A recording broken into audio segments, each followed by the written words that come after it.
Catherine, kenapa kamu terima dia? Padahal kamu tahu kondisi kamu akan bagaimana. Awalnya gak terima. Oh, kamu awalnya gak terima? Awalnya tuh aku masih ragu. Bisa gak ya nanti jadi istri? Atau bisa gak sih selayaknya berfungsi sebagai istri gitu.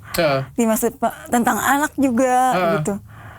Awalnya aku emang gak terima. Dia itu agak lama ya, PDKT-nya agak lama kan aku gak percaya ya. Tapi setelah aku doakan, setelah dia yakinkan, ternyata dia benar-benar tulus, Dok. Gitu. Oke. Dia yang meyakinkan kamu? Iya. Siapa yang suka duluan ini? Saya, Dok.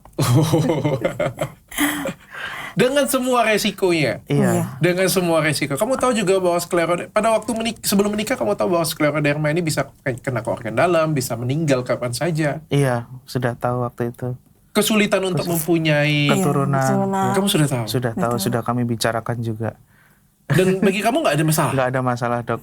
Karena menurut pandangan kami ya mungkin bisa jadi kontroversi. Karena rezeki itu kan bukan hanya dari anak saja. Maksudnya bukan secara finansial ya, Dok.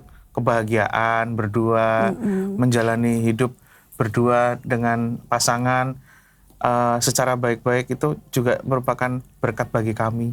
Begitu, Dok.